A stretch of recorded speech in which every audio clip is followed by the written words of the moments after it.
Before you speak, think. Is it necessary? Is it true? Is it kind? Will it hurt anyone? Will it improve on the silence?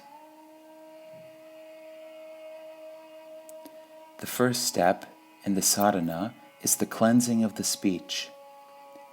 Talk sweet, without anger. Do not boast of your scholarship or attainments. Be humble, eager to serve. Conserve your speech. Practice silence. That will save you from squabbles, frittering thoughts, and faction. Spend a few minutes every morning and evening in the silence of your own shrine or home. Spend them with the highest of all, the powers that you know of. Be in his elevating and inspiring company.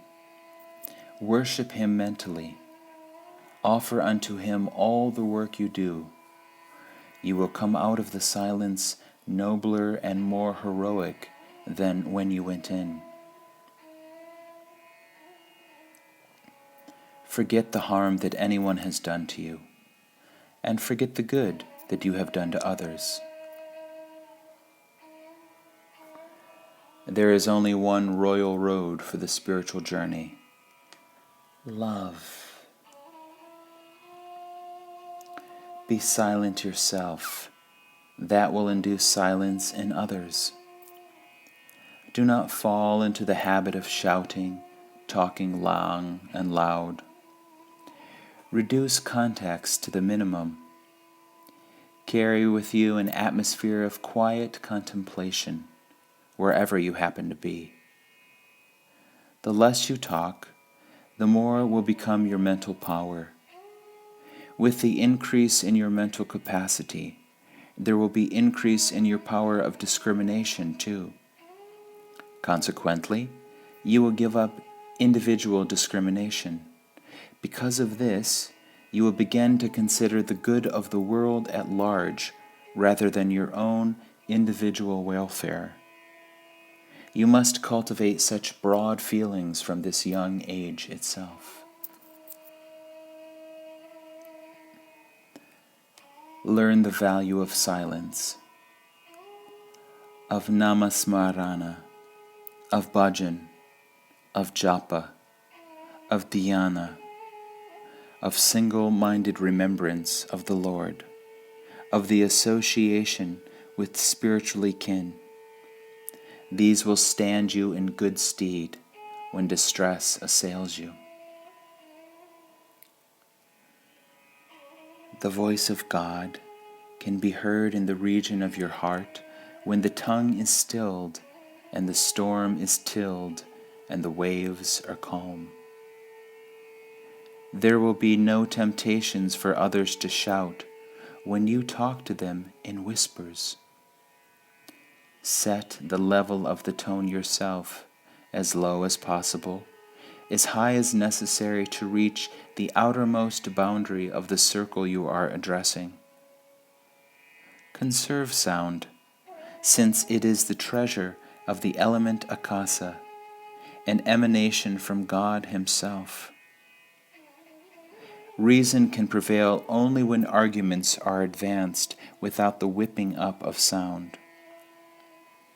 Silence is the speech of the spiritual seeker. Soft, sweet speech is the expression of genuine love.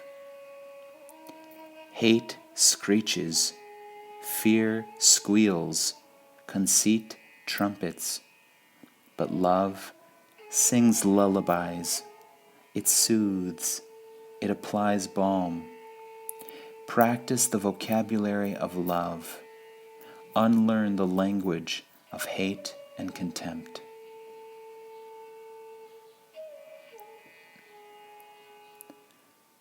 Silence is the only language of the realized. Practice moderation in speech. That will help you in many ways. It will develop prema. For most misunderstandings and factions arise out of carelessly spoken words. When the foot slips, the wound can be healed, but when the tongue slips, the wound it causes in the heart of another will fester for life. The tongue is liable to 4 big errors: uttering falsehood, scandalizing, finding fault with others, and excessive speech. All these have to be avoided if there is to be shanti for the individual as well as for society.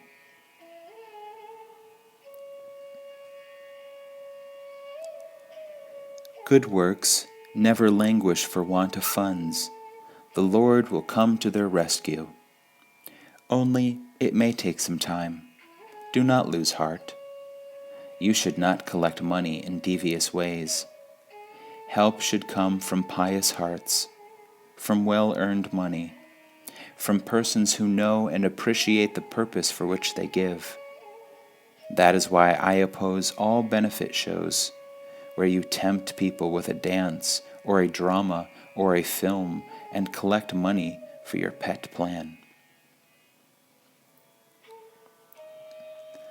In all effort, if you trust in a higher power, which is ready to come to your help, work is made easy.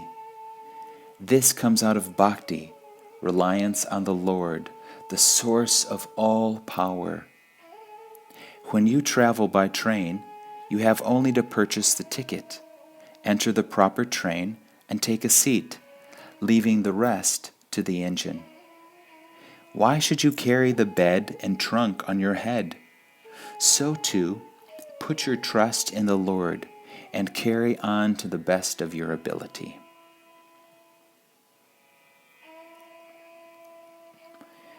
You have been born because you did not pass in certain subjects. There is some balance of experience which you must acquire to complete the course. If you get convinced that your true nature is the Atma, then you have finished the course and passed.